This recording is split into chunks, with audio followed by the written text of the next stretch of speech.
Happy Thursday and welcome back to the You Good Podcast, the podcast where oversharing is encouraged and the thoughts get real. This week we're getting into fan-selected topics and we're talking self-reflection, accountability, and why disappointing other people sometimes feels heavier than disappointing ourselves. Plus we'll get into some music nostalgia that proves that we are officially aging out of the quote-unquote stadium tour era. Welcome to episode 32, Looking in the Mirror. Let's get into it. I don't wanna live where I always feel broken. I just wanna live with a heart wide open. I don't ever wanna feel fear anymore. No. I have a secret that I've learned about you. What? Ooh. You have a secret you've learned about me. The way your face went from to what is it? Yeah. What is it? It's not really a Concerned. secret. I mean, it is. Well, no, it's not a secret. It's just a piece of information I've learned about you from a listener who called in and gave me a piece of information. Nice. I never knew that your hat that you wear almost every episode is a Chinchor hat, and your business is a part of Chris's and someone's father-in-law. Yeah. Yeah. Never I was knew like, Did Chris hit you up? I Yeah. was like, that's the only person that could. Once you said the hat, I'm like, there's no one else. Yeah, no. So he calls me and we're just chatting, and he says something about your gun business, and I'm like, what do you mean? He's like, oh, my father-in-law. And I was like, Chinchor, I thought that was just electric. He's like, yeah, haven't you ever seen Nick's hat that he wears? And I'm like, I mean, I see his hat, but it's on my end, like it's a little blurry. And he goes, that leather patch is Chinchor. I'm like, oh, what the never knew. That was just, again, not a secret, just a piece of information I learned. Yeah, I I'm thought it was like, interesting. Not. I don't know. It's not something you ever obscure. mentioned. I didn't think I need to. Like, hey, yeah, the place I work at, it's also, Chris and Somo is that my father-in-law? Yeah, why would that come up in casual conversation, Chris? Small world, mutual friend. I thought it was interesting. Yeah, I if guess Chris came on, it would be one of the first things we talked about, I'm sure. he's close. He's close. And I know when he listens to this, he's going to be like, oh, I heard my name. But no, I've been asking him since day one, and first it was like nah. But he apparently listens religiously to this show. Hell on yeah. his ear pods while he's working, slinging those little Debbies, and yeah, he said he's getting closer to being comfortable to the idea of coming on. Hell yeah.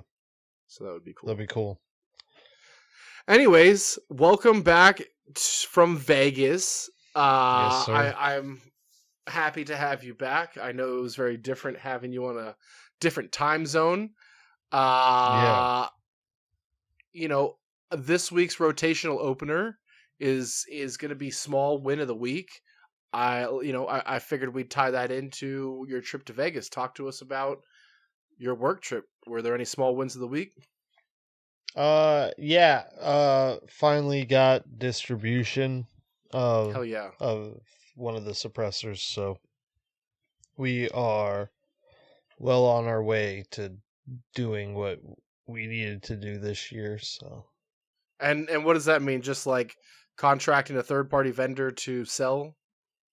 yeah, The a distributor. So we'll sell them the suppressors for a price that then they can turn around and sell to their dealers.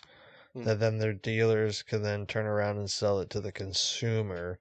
Oh wow! All making money. So when you're a manufacturer and you don't have a sales team, this is the way to do it. Outsourcing. Yeah, essentially. You're not. Yeah, we're outsourcing the sales of the cans essentially, but we're selling the cans to one person and letting them handle selling it to 30, 40, 150, 2,000. Who cares how many gun shops? So it's a 'Cause you good sold problem. your inventory, right? Oh yeah, yeah. No, Yeah. it's good. It like I said, the way we set it up, we make money, they make money. You Yep. know, on a I always said if 12,000 units is $1 million in revenue, so it's like net revenue too, not gross. So Oh wow. yeah, so it's nice, Yeah, because that's awesome. That's a big yeah, week. That's a big win of the week, huh? yeah, no, it's yeah, it's a big one, for sure. It's just now there's a lot more work in a different manner. Yeah, It's all just the sure. work just changes, and Now you got to put your sales hat on and grow this partnership. well, I already did that, dude. Being an extrovert out in Vegas all last week, I talked to so many distributors and trying to get in like face to face with a buyer. We ended up getting uh one buyer who's actually the owner on the hook, and then the next day the other one. So it was nice. Yeah. What about you? What's your win of the week? Well, hold on. I still have more questions on this. I I'm not fully grasping the concept of why would a distributor choose like your suppressor? Like how do they say, I'm going to pick these different suppressors from these ones and here's why? I'm can't speak on other suppressors, but we've tested ours a bunch with different calibers. The weight, I mean, there's a Mm, multitude of reasons, but the biggest one is the price. The something comparable on the market right now is $100 more, mm, like retail. So we have a price point to the distributor that just their eyes get wide when they hear it. So okay. And you guys are still getting a good cut on your end that hmm it's yeah, profitable for everybody. Okay, that makes sense. yeah. That makes sense. Uh my small win of the week is going to be Gasparilla related. Have you ever partaken in Gasparilla? I've never gone, no. All right. Well, for anybody that doesn't live in Tampa or doesn't know, Gasparilla is essentially Tampa's version of, let's call it Mardi Gras, where 100,000 people come to our city and there's a 3 hour long parade, but there's an entire day of festivities that start at 9 a.m. and they go all the way until like 1 a.m. because there's after parties and shit. But it's pirate themed. The big take on Tampa Bay is the Pirates, the Buccaneers, the Tampa Bay Bucks. It's all pirate themed, pirate base. So for the better part of, I don't know, when was I in college? 2010. So the better part Yeah. of 16 years I've been sporadically attending Gasparilla, whether it was driving over from UCF or in college, or having been living in Tampa now for about 11 years, going religiously to this experience. It's they call it the cleansing of Tampa Bay because like you get so absolutely plastered. Usually my go-to drink is taking a bottle of Everclear and putting it into a gallon water bottle and then mixing that with like a Gatorade or Powerade or something for electrolytes, and then just consuming that entire gallon of alcohol for the day. So I usually, I would say I don't drink the whole thing. I'm usually sharing it, right? Giving it to girls, giving it to other people in my group. Everybody's sipping on it. I'd say though, I probably drink a half a bottle of Everclear, which is pretty. It usually leads to a blackout, but Yeah, I was but gonna say that's that's substantial. that's all of that to say. Like my small win of the week was now enjoying the Gasparilla Children's Parade with my family. So The week before the main parade, they have a children's parade where they don't serve alcohol, right? It's not as crazy. It's more for the kids. They have a lot more kids in the parade. They're the ones who are throwing the beads. They're on the floats and all of that, where for the adult parade, it's more adults and, titties, like I said, essentially Mardi Gras. But Kinsley, I think she was in her third year of being in the parade. Her dance studio, they do their Show Stars dance every year, and we go and we take the kids and we watch her and we cheer her on. But Carter and Tegan have really started to love like the experience. They love all the mascots and the floats, and they also throw the beads for kids. So we're getting them started real young. But it was nice to watch them experience something, albeit it not as crazy, and there's no alcohol like I used to do, but partaking in like something that I truly have enjoyed for the better part of a decade. And, it's not even just the blackout drunkenness of it, but it's just the celebration, and it's so fun being themed that it's pirates.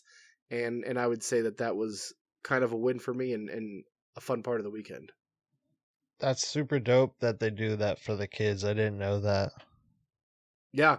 And it's like, it's chill because they don't serve alcohol there, right? But what most parents do is they'll just bring a cooler, they'll bring a few drinks, and they had an air show. So they had like planes flying around from MacDill Air Force Base doing tricks and stunts. They had parachuters.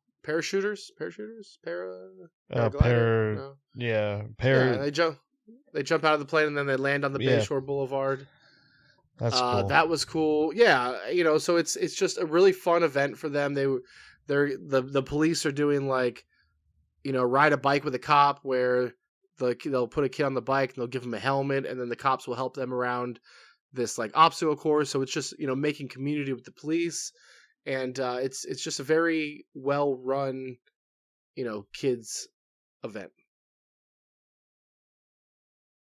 And it was beautiful out. We had shade the whole time. While everybody's in negative 18 degrees up north, it was, I think, 84. Like, we were sweating over the weekend. Yeah. It didn't get cold till today. Really. Yeah. So, well, I had another question for you that pertained to Vegas before we kind of got into all of this. One of my favorite traditions when I go to Vegas is to go hiking, and then immediately after hiking, go and devour an In-N-Out burger. Have you had In-N-Out? Did you have In-N-Out over the week while you were there? Do you know anything about the great In-N-Out debate? I hadn't had In-N-Out until this trip. So it was your first time? Yeah. That's funny because when Preston and I were there 2 weeks ago, it was his first time having In-N-Out. What are your thoughts? Had people told you about it? Had they hyped it up as something I knew delicious? about it. I knew about like animal style and the Neapolitan shake and all that. So I had an idea of what to order and stuff. So I wasn't completely off guard. But I mean, it's good. I don't know if it's the best I've ever had. I mean, for what it is, I mean, I wouldn't say it's overhyped, but where would you rank it in your top? Is it in your top 5 fast food? Burger probably, joints. I guess. All right, Five Guys or In-N-Out?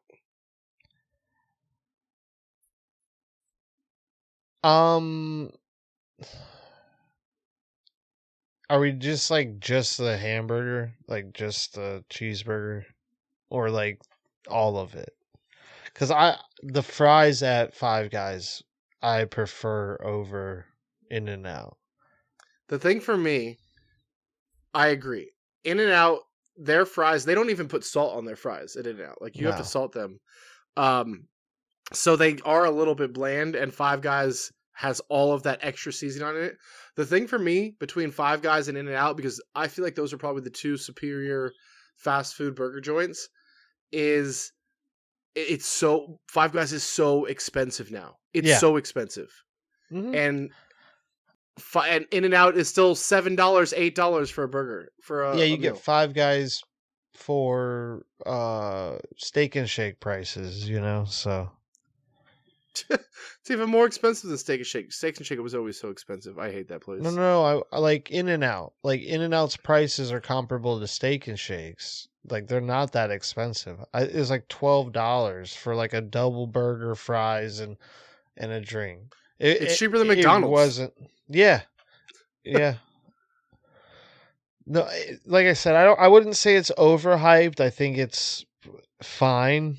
Like I said, I was waiting the same amount of time I'd wait at the Five Guys to to get the food and stuff. So it wasn't exponentially quicker. Did you know that? So you know how their system, they call a number? Yeah. Did you know that they stopped? They took 67 out of their system. I didn't. I think they did there. What was happening at all the In-N-Outs? Because what was happening is the college kids or whatever kids were coming in, and they would literally just wait for them to get to order 67, and then they go crazy in the restaurant. So the entire In-N-Out organization removed the number 67 from their order system. Yeah. I only know that because we were there and we were like 63, and I was like, oh man, this place is gonna go crazy when it gets to 67. And Preston had told me, he's like, oh no, they stopped that. And it was just like, I don't know, 4 months ago, 3 months ago that they did that. Anyways. That's interesting. This episode, I want to get into a few fan selected topics. When we started this whole thing, I threw some polls out there and had people vote on, just some mental health topics that either they wanted to listen to or hear somebody talk about. And I think that when we get into these episodes of just you and me, it's very interesting because I don't think one episode is ever like another. When we have a guest, right, we're talking about the guest, we're talking about a journey, we have a theme to it. But when it's just you and me, it's just kind of sporadic on what we're going to discuss. And I felt like this was a good time. We've got past all the holidays, all the theme stuff, the Thanksgiving, the Halloween, the Christmas, the New Year's stuff. And now we're just kind of right back in the thick of things. And I want to focus it back to, fan selected topics. What I really want to get into is kind of where the title of this episode comes from, looking in the mirror. It's called the mirror test, right? Are you someone that you'd respect? Have you ever heard about this mirror, or just the mirror test, or the concept of, can you look in the mirror and say that you're the person who you want to be? You haven't heard of that concept? I've never called it like I guess I've never heard it like the mirror test, but for me, it's like, do you love yourself? Yeah. Well, so not even just love. Like if you look in the mirror, are you treating people the way that you want to be treated, right? Are you, whatever it might be, is the person that's looking back at you one that you can accept? And I think that's like the basis of the mirror test, if that makes sense. Yeah, I mean, for me, I've never heard of that until today. Where I kind of want, I guess, people thinking while we talk about this is, what are the traits that you respect most in other people, or maybe that you want to see for yourself, or where did you learn what being respectable meant? I think we don't talk about politics, or world matters for that matter on this podcast at all, but we all know that there's a lot of things going on out there in today's world, and a lot of clashing, and a lot of people on one side or the other of so many different things. And I think what has been lost is just respect, and like being respectful. So could you be more critical of yourself or others, or be more respectful to others in just kind of your everyday life? And that's kind of where I want to go with this. Are you tracking? Oh yeah. Yeah. I'm following. So let me ask you, if you met yourself for the first time today, would you trust that person? I know that you've had a lot of growth and a lot of change over the last year or so. What does that look like for you? Yeah, I would. I never thought about like, oh, are you someone you would respect? But I definitely, I think I have, qualities that people should respect or would respect. Yeah. Like I don't like talking about myself and like, oh, these are my qualities that people should respect. It's like I, I've done a lot of work on myself to where I, I'm I'm I'm very blunt, but I'm genuine. So I'm not gonna sugarcoat things, but I want the best for you. And that might come off as an asshole sometimes, but if I know I've sounded like an asshole, I'm the first one to be like, I'm sorry if that sounded like I was an asshole, because that's not where I'm coming from. And if you know me, you know that. So Yeah. I'm not, but like I said, I don't like this, like, tooting my own horn shit. I don't think you have to toot your own horn, right?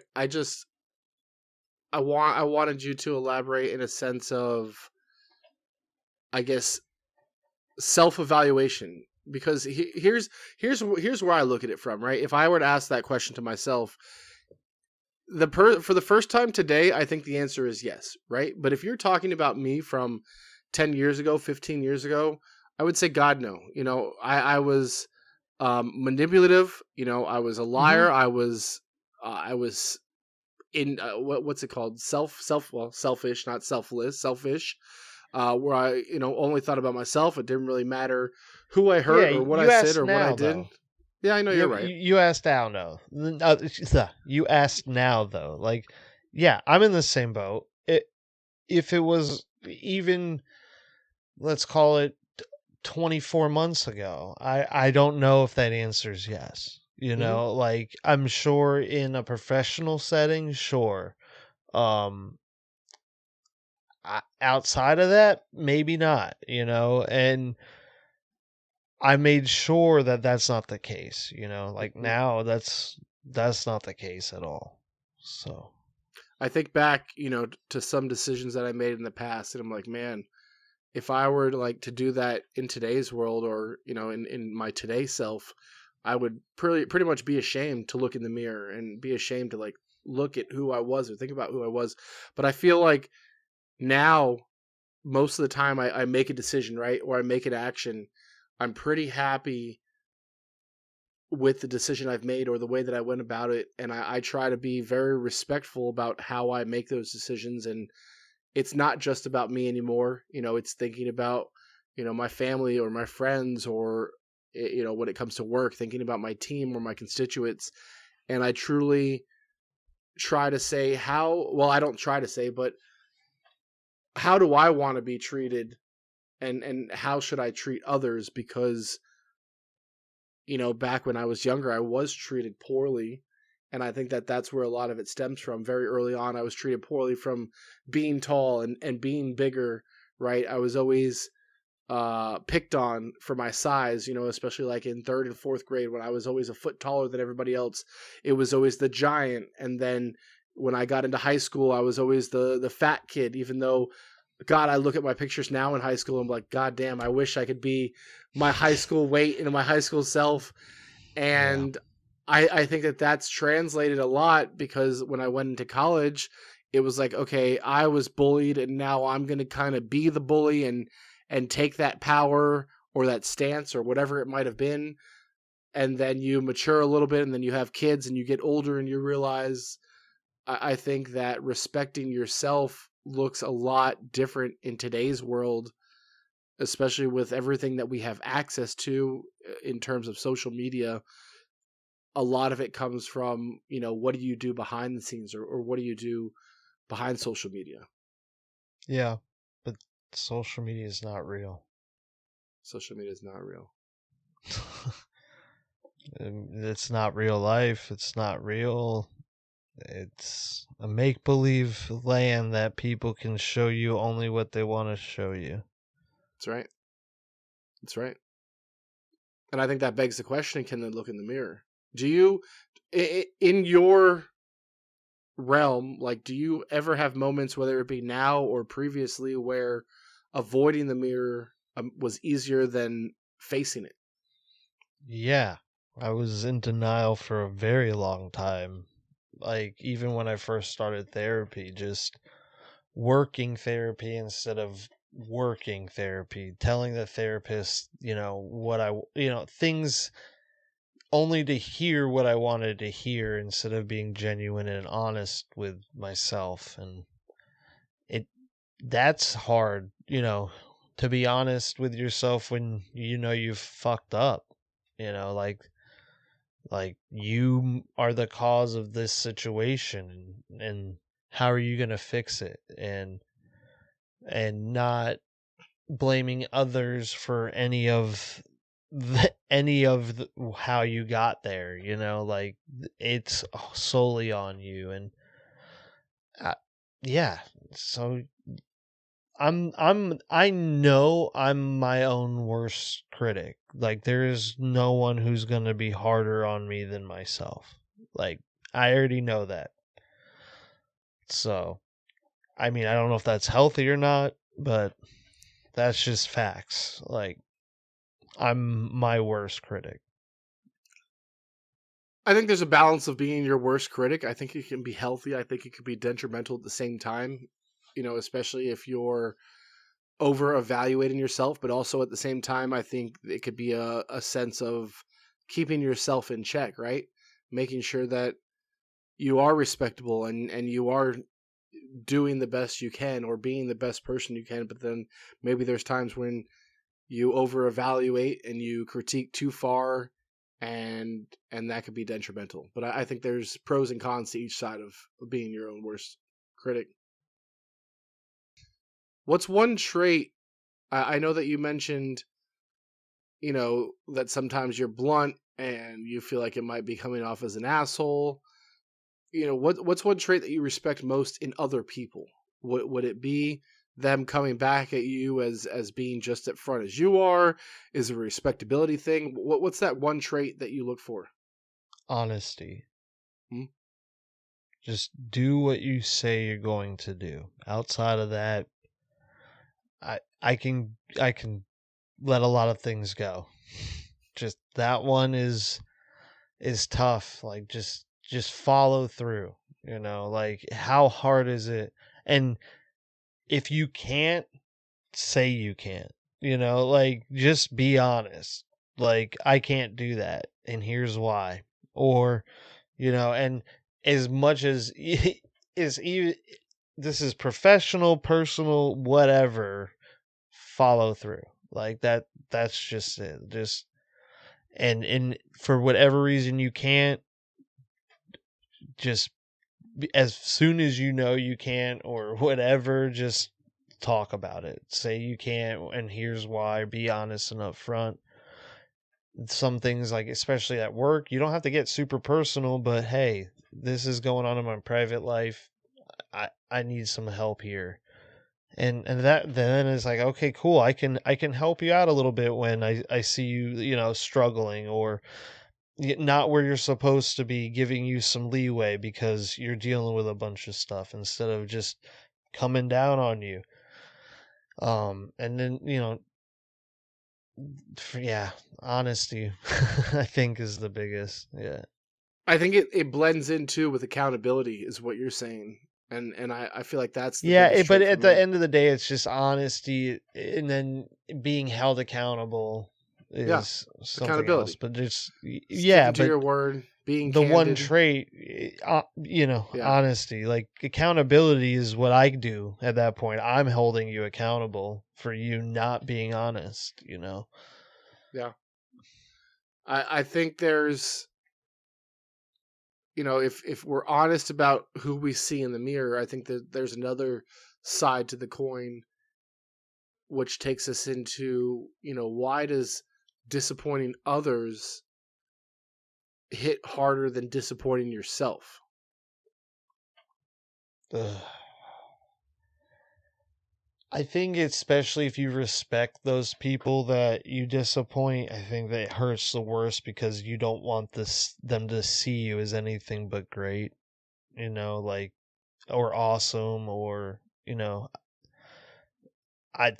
disappointing the people you you respect the most, I think, is one of the worst feelings ever. And then that raises a question: why don't you respect yourself as much as you respect those people? It's the ever moving cycle. I guess not even a cycle. It's the balancing act of where does self care and self love fall, and where does treating other people with self respect fall. If you're aware, I guess, because some people wouldn't, even when talking, wouldn't find that correlation. Mm-hmm. I think that you can also put everybody else first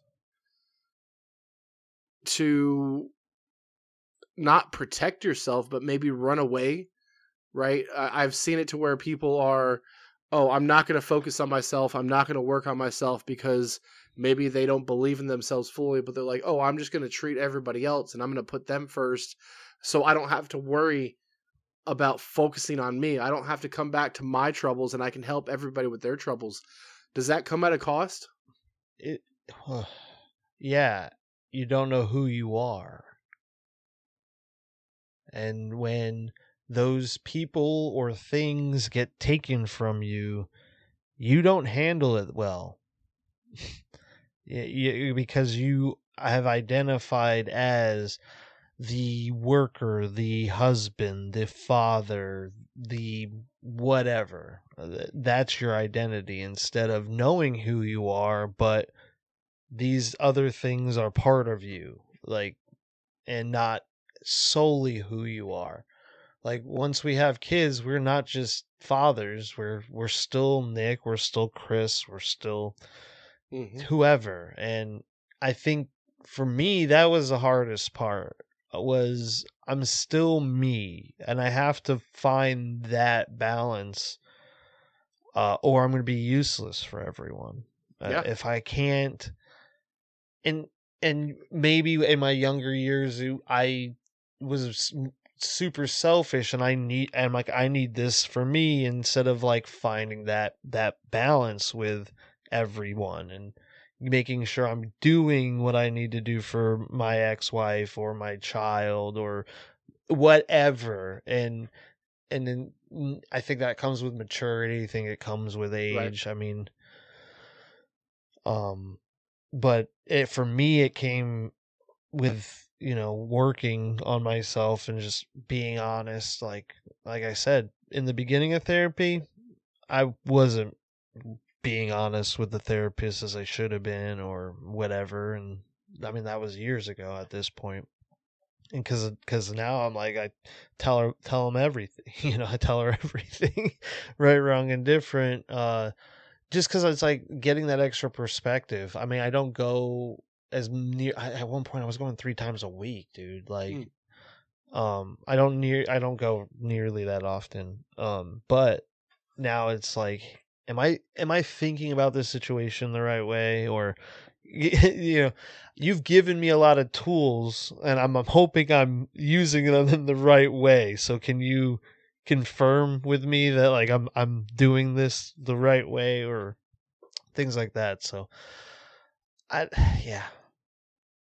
agree. I think it's also, like I said, are you just a people pleaser, or is there something within yourself that you need to preserve? And it's like we've talked about this ad nauseum about being the strong friend, and maybe when you're always treating somebody else and always being hand and foot to other people, that maybe there's a resentment that builds and we start to ignore ourselves. And like I said, there's just a very fine line of, is this self-love, self-care, or is this,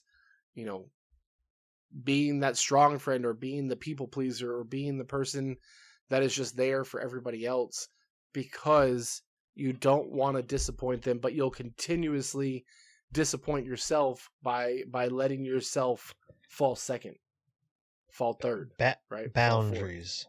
Yeah. I was terrible at boundaries.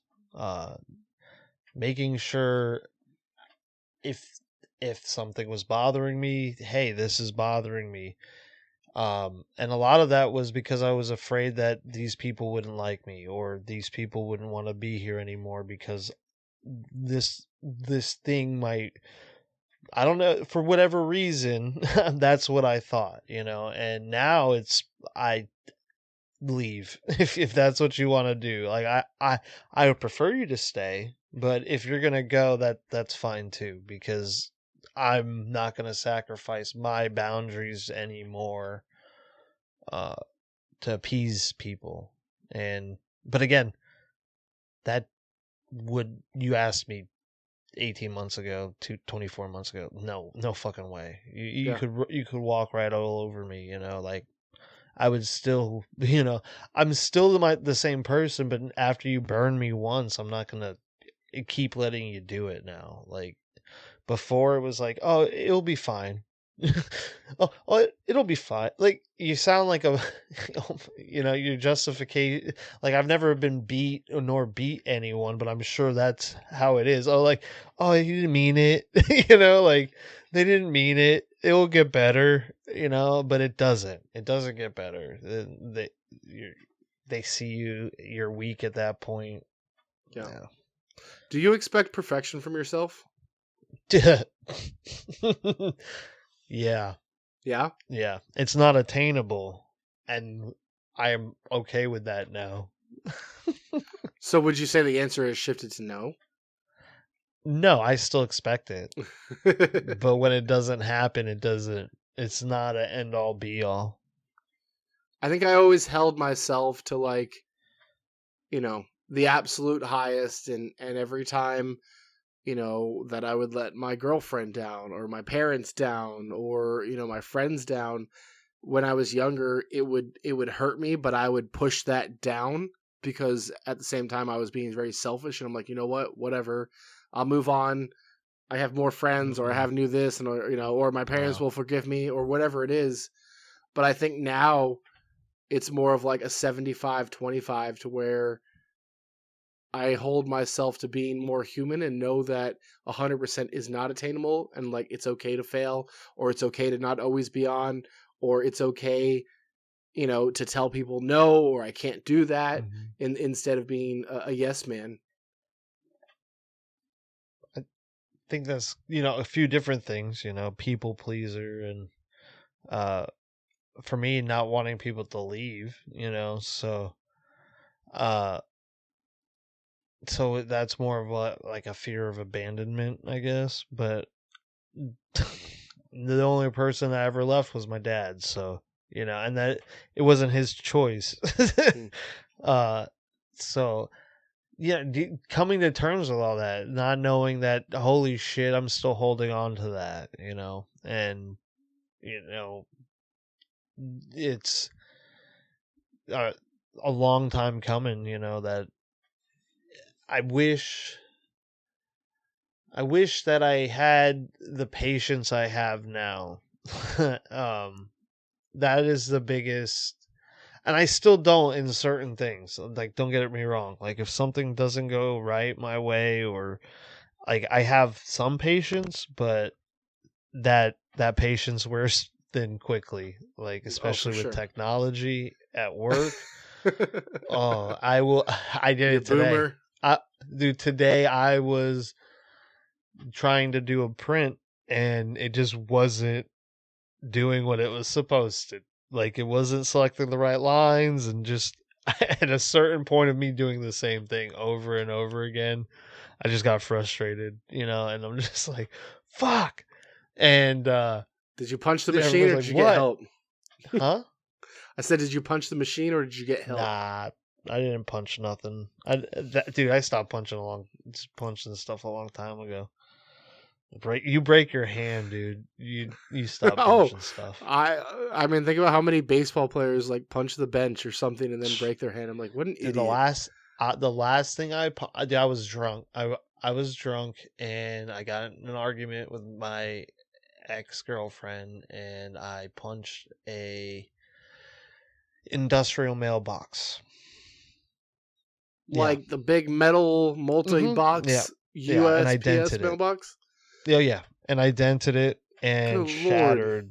shattered the back of my hand. Like, it completely, like, instantly went numb, and I was like, oh no. Like, I did damage. Oh my God. Yeah. That's insane. Yeah. And then I'm like, yeah, I'm never doing that again. And I'm like, nothing's that important. No, I think I might have punched maybe like one thing in my life. I might have punched a wall one time or a padding on a wall, maybe in high school, fighting with Nicole or something. And when I hit it, I'm like, oh no, I'm not going to do that again. Why would I hurt myself? I'll find other ways to release my anger. And the fucked up thing is, like, before all that, like, it had been so long. And I'm just like, what? Again, wish I had the wherewithal a few years back to be like, why am I doing this? Why? Because anger is such a surface level emotion that it's like, well, why am I angry? It's like, oh, well, unhappy at my job. A laundry list of reasons why I'm angry. And a lot of it was work-life balance, dude. Mm-hmm. Like now that I have it, I'm like, holy shit. Like, I was killing myself for someone who didn't necessarily appreciate it, and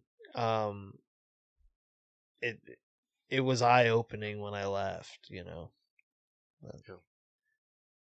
One final question on this topic. Who are you most afraid of disappointing? My mom. Yeah. Dad's already gone, so I guess my mom and my stepdad for sure. But like my mom, like anytime I've ever disappointed her, like completely crushed. Oh, and I guess Sam. God forbid, whenever mom isn't here, I'll have Sam to keep me in check. I think most people's, well, I don't know. It shouldn't be such an open statement, but my answers are very similar. It would be my parents. You know, I always find times, you know, especially now that I'm older, just thinking back to things my mom or dad said and trying to stick to those guidelines to where maybe I didn't listen to them when I was younger and I ended up getting screwed over or learning a hard lesson, you know, learning a lesson the hard way. And I think I've done pretty good about not disappointing them over the last 10 years. You know, maybe my 20s were not easy for them, and I know that. But yeah, I would say every time I get in trouble, or when I used to get in trouble, it would just be like, oh God, like, I hope my parents don't find out. No matter what it was, I hope my parents don't find out. And now it's like if something happens to me, the first person I call is like my mom or something. Yeah, my mom knows for the most part, like the same.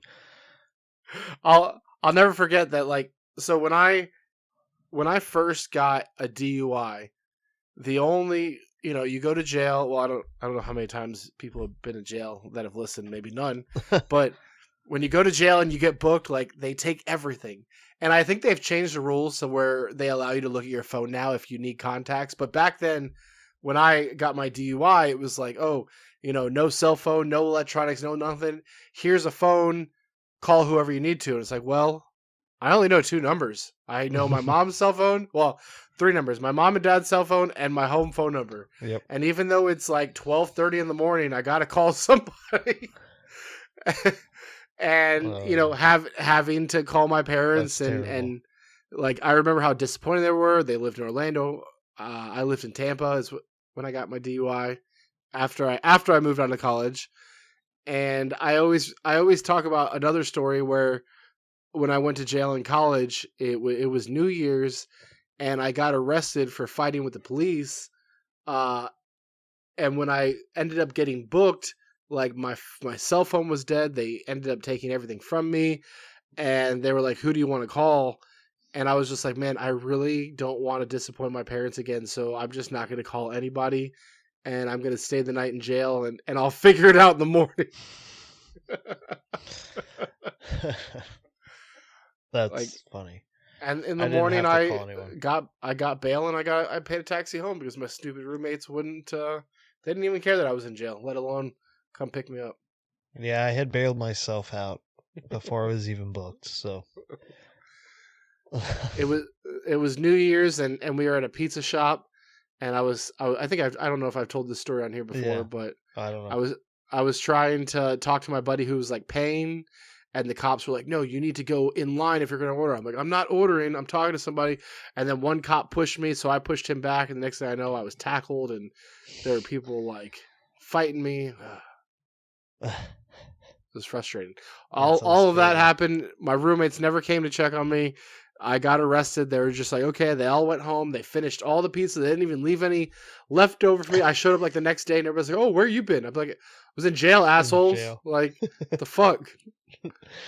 I've been after you asked me that question about like who you don't want to disappoint the most, I would say whoever, when they say they're proud of you, crushes your soul. When they're proud of you. Yeah, like it's in the best way possible, because like you don't hear it often, or like for whatever reason, like when they do, I know I didn't hear it a lot. I mean, I've heard it a few times, but I mean, I made sure to tell Sam all the time that I'm proud of her. Like anytime I'm not saying my mom didn't. I'm just saying, like, I don't know. As an adult, being told you're proud by your parents, or your significant other, or even your kids, like, just crushes you in a way that, like, in a good way. Like, I'm not like it breaks your heart. It's just like, oh, that's gonna get the waterworks going immediately. I just don't think that crush is the right word. It's not crush, but it is and it isn't. Because you're not devastated. You're not like, because it's not bad. Right. All right. Well, I think that's a good discussion. Like I said, talking about the mirror test. Are you someone that you'd respect, and then bouncing right off of that on letting people down, and why disappointing others could I don't want to be let worse you than down. disappointing themselves. I don't ever want to let you down, Chris. I don't ever want to let you down. Never gonna give you up. Never gonna let you down. What a segue. Wow, that is a good segue, right? I think that aging has given us great stories, right? Like we talked about, we used to be dumb and stupid. What is it? Young, dumb, and full of cum. Yeah. And that kind of takes us to the last segment of this episode, and where this comes from is, if you're familiar with Busch Gardens or SeaWorld, they typically have a food and wine festival. So many other places do this. I'm just using these two because it's where I go and it's close to home. But they have a food and wine festival, and every year they release the lineup, right? So I think about like 10 years ago, where they would put out a lineup, and you have no idea who anybody is on the list, and you're like, oh, maybe there's one or two people, maybe they're up and comers, I've heard them on the radio, let me go check them out. To where this year's came out, and it's like Puddle of Mud, Taking Back Sunday, LFO, O-Town, and Bow Wow, and you're just like, holy shit, I know everybody on this list now. Like, these are all people I grew up with, and it just got me thinking, like, man, I'm starting to get so old that the people I grew up with that aren't like super pop stars, they're playing at county fairs, and they're playing at theme park festivals instead of stadiums, and sold out arenas like they used to. And I think the aspect of it is just realizing the artists that we grew up with, they're getting old too, and it's just a part of who we are.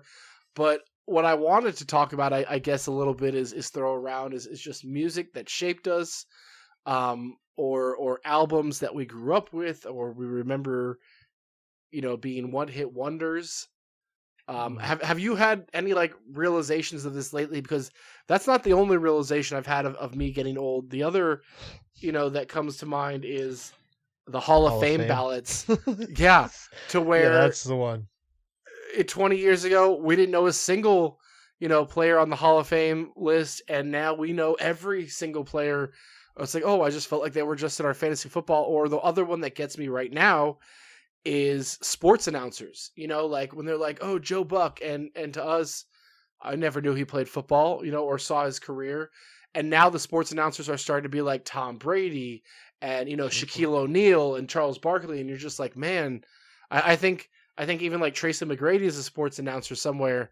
And it's like, man, well, now all of the sports announcers are starting to be people we watch play sports. And it's getting to that realm, that cycle of, man, when I was a kid, I didn't know any of these people. I didn't know who these sports announcers were, who these late night TV show hosts were, what makes them so good, to where now it's, I know everything about all of these people because I grew up with them, and now I'm old as shit.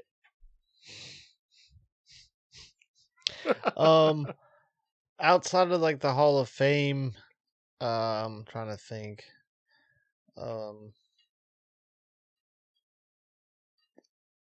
Seeing the kids of the players we watched becoming of age and Vlad Guerrero Jr. going into the pros themselves. So it's just like Andrew Jones, this kid, Drew Jones, and then like, I mean, that's just a little, Bo Bichette. I mean, it's only going to get worse, Right. Like, 1,000%. 1,000%. I mean, even the Magic, who did we have? Howard. Yep. Howard's kid. Is he even on the team anymore? Is he a bench player? Yeah. Is he on the G League? He's on the team. Yeah. But yeah, it's just, God, it makes me feel so goddamn old. Yeah. Not being able to like run like we used to makes me feel old. Like walking around that convention and I'm like, oh, my hips hurt. It's like, what the fuck? No. See, like body and mind and all of that, I'm fine with that. Like That's when I go out crazy. and play baseball, yeah, I'm tired, but like that doesn't make me feel old. It's just the concept of time. The concept of time is just so wild to me. And when I start to like just think about all these things and what was it? High School Musical just had like its 20-year reunion or something. Like that's before our time. I mean, after our time. I'm getting invited to my 20-year high school reunion. Yeah. Like, yeah. I'm actually getting invited to a high school I didn't graduate from. So that's pretty funny. Like Pine Ridge is hitting me up. Like I graduated from Pine Ridge. I was like, I mean, I might see if they'll accept me. They'll take any money that they can get. Just to go party with them. It's the concept of time. And like, if you ever just slow down and put all of these things into perspective, and I'm not even saying like, it's just the kids, right? Because what throws me is every time I see a picture of Kinsley when she was like 4 or 5, where Tegan's 4 now, and then I see a picture of Tegan where she was like 2 and Carter's 2 now, and I'm like, shit, I'm not having any more babies. Like all my babies are grown up now. Like Carter is no longer a baby. He looks like a grown ass man. Tegan looks like she could be 8 years old. She's super tall. And Kinsley went from 9 to 17 years old, and I'm just like what is time? And it's really starting to fuck with me. Yeah. Oh man, welcome, Chris. Welcome. I've made it. I guess like, this is 40, right? This is 40. Dude, it's time speeds up, dude. Like I'm like, it's what? All right. It's what day? Holy shit. Thinking COVID was 6 years ago. Yeah. That's crazy. 9/11 was 25. Yeah. Even thinking like 2015, like seems like it was just right around the corner, and we're at 11 years ago. It's a decade. College, like so long. Yeah, like it's just It's very sad. But anyways, back to the theme of the segment, which was music, because you love music. Mhm. Let me Yep. ask you, do you remember your very first album? The first album like I got like myself, Sure. like the first CD I bought. Sure. Oh man.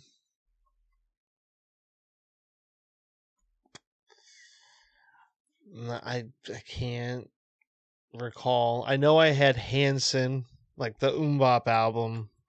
That Okay. was pretty early. I know I had that. Probably that. Let's just go with that. Bop. That's the earliest I can remember. Okay. I know the Okay. first concert I went to was Bon Jovi. Bon Jovi. Yeah.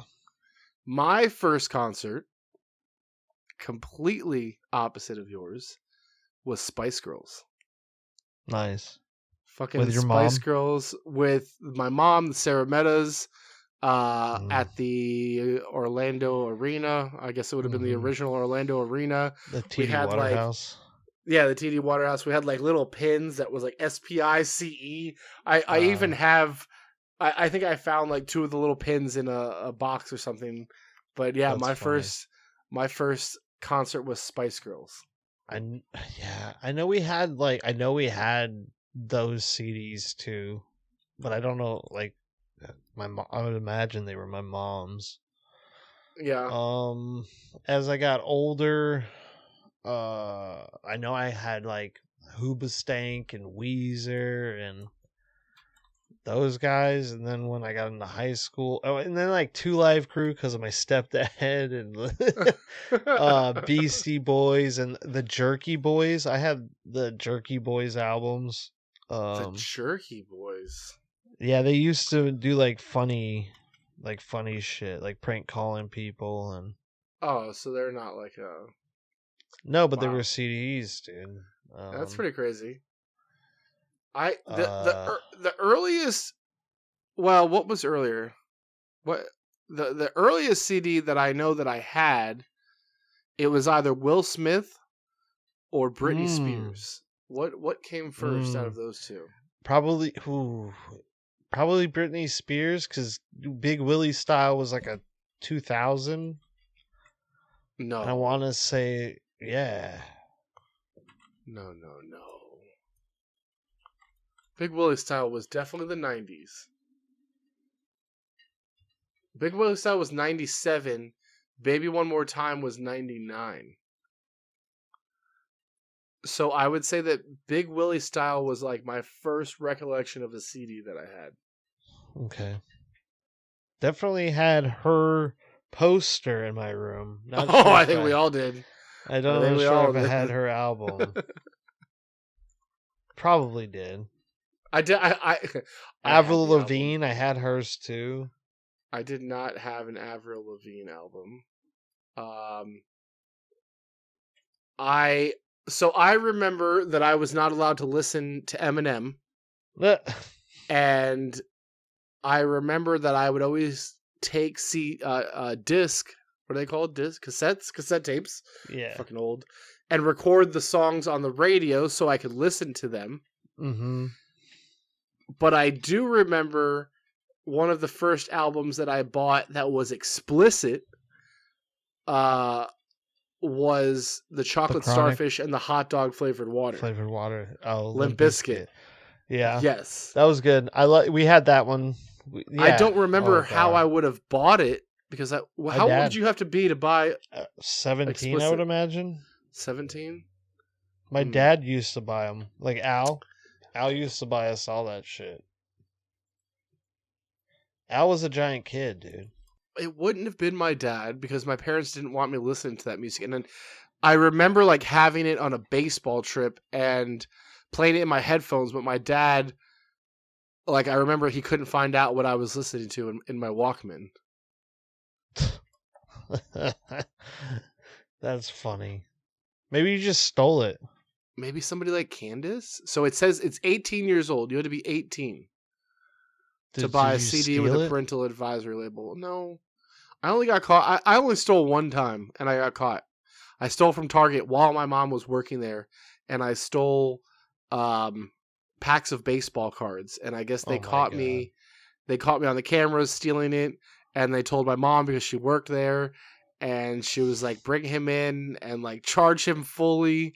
And I remember them like giving me a note that said like I was banned for Target for life, and like scared the shit out of me. And then we went to Mickey Finn's or something afterwards, and I still had like more baseball cards like shoved in my boxers because they're like, do you have any more in you? And I like pulled them out of my pockets, and I'm like, yeah, here you go. And they're like, that's everything.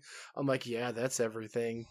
And then I remember like, oh, I got away with more, but I'm like, oh shit, maybe they'll find out I took these too. So I remember throwing them like away in the bathroom in Mickey Finn's. Oh God. But yeah, no, I definitely didn't. I wouldn't have stolen the album because I'm not a hoodlum. But yeah, Whatever chocolate you say, starfish, Chris. hot dog Whatever flavored water. you say, dude. I know that I had the Shaggy Nah. album. I remember that album. That was 2000s. Usher, Also or have not, that. Yeah. not Usher. Cisco, the Thong Song album. Had to have that. Yep. Solid album. I'm trying to think what else. You didn't have Eminem, so no Marshall Mathers LP, no Chronic, no Snoop Dogg, no I got all that later. none of that. Again, I wasn't a degenerate. Yeah, luckily for me, I was. I didn't even know what Good the Chronic Charlotte. meant. Good Charlotte. Yeah? I'm not emo. Yeah, we had. God, what the fuck were they named? I think by that time I was burning CDs because by that time we would have had MP3s. Because No. yeah, no, 100%, 100%. There's no way we had MP3s. We would be burning CDs 1,000%. Well, what were we burning? MP3s from LimeWire and all of that, and that other one. I mean, they were not MP3s at the time. They were like WAV files, dude. They weren't. I think you're wrong. I think my dad had like one of the earliest versions of a CD I burner. can tell you they weren't MP3 players out. I can promise you fucking No, they weren't MP3 players. Well, there were those little things that you like took the cartridge and stuck it in and it played. Wouldn't that be a tape and or something else? Like a Betamax or some shit? Couldn't it have been like a little MP3 file? It was only like one stick or something. God, we're fucking old. No, I think we grew up in the best time possible. Because we were forced to retain information, and these kids don't remember shit. No.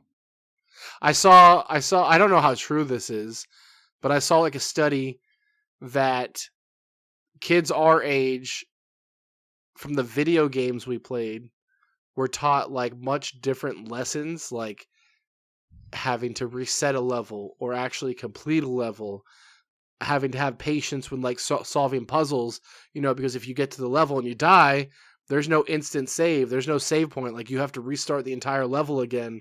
Whereas games today are, you get rewards for playing every day. You get rewards for continuous check-ins, and most of the games that you play, like there is no end game. It's a continuous game.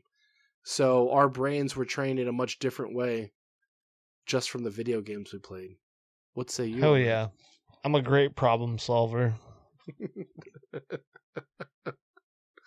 Do you let yourself enjoy nostalgia like this, or do you tend to think of it as like, I'm getting old, or my life's getting closer to the end, or whatever it might be, or you're like, man, those were good times, those were good things. What's your take on nostalgia?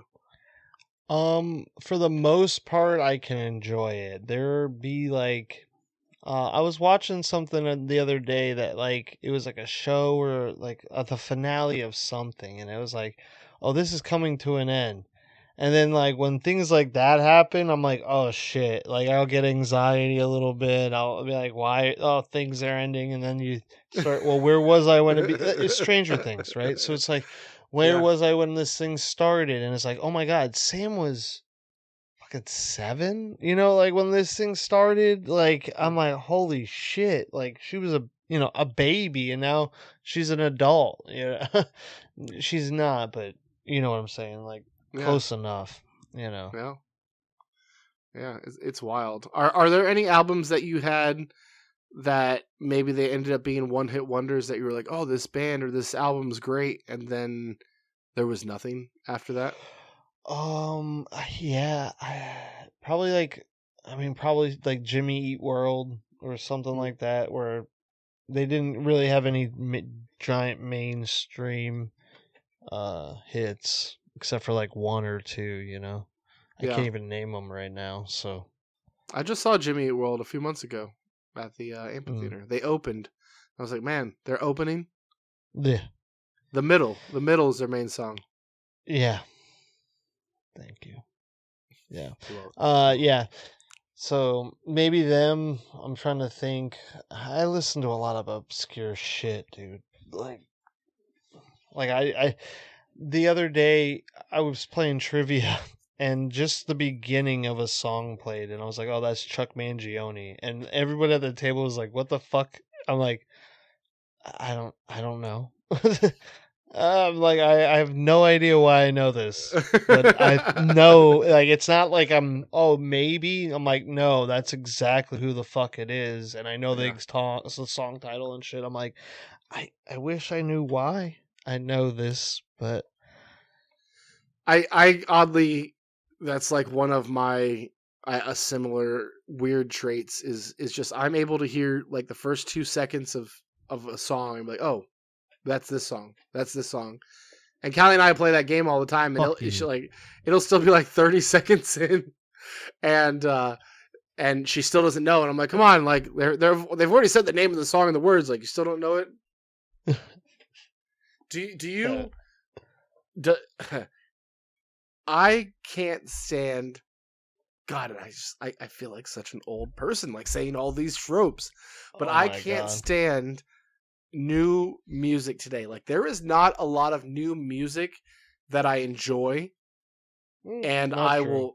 I will always resort back to the same I old. am.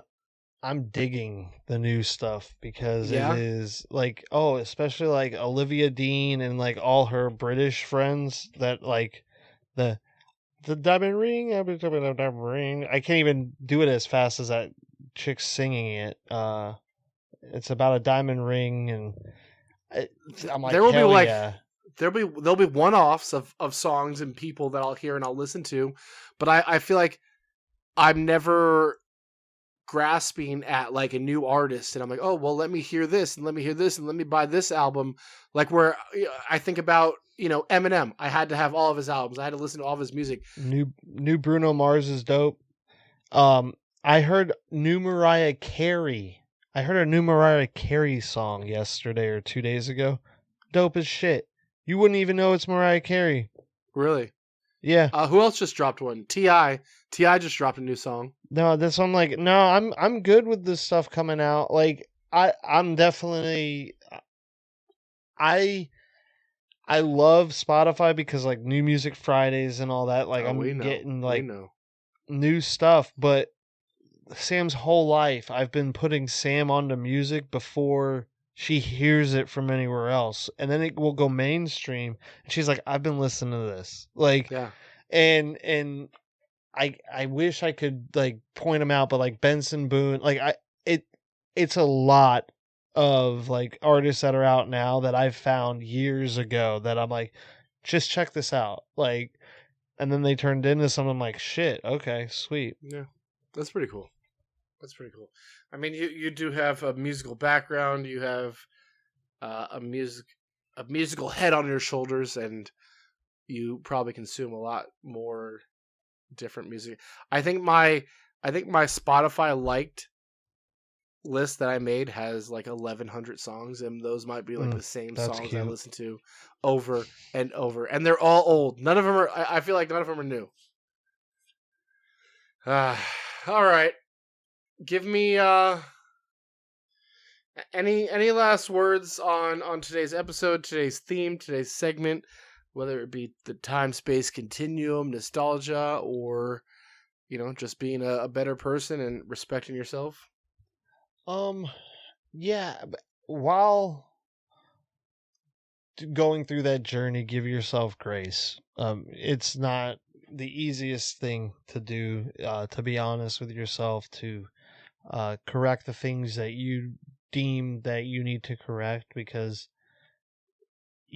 you have to want to change those things. So like if people tell you you're this XYZ and you don't feel that way, you don't necessarily have to change that. But if you're doing things that you don't want, and just change them, and that's the hardest part. So being honest and all of that, just give yourself grace while you're doing it, because it won't happen overnight. It won't happen in a week. It's a long journey, but it's definitely worth it. Beautiful. I second that in every way. I think that self-reflection isn't about being perfect, right? It's about being real enough to keep showing up, to keep evaluating yourself. I don't think that, you don't have to have yourself figured out to be moving forward. I have a friend and I tell her, always forward always. Being honest and I think staying curious is always going to be progress. You're becoming a philosopher? A philosophizer. Philosophizer. If this episode made you pause even for a second, I think that counts. Sometimes the work isn't changing everything. It's just noticing what you've been avoiding.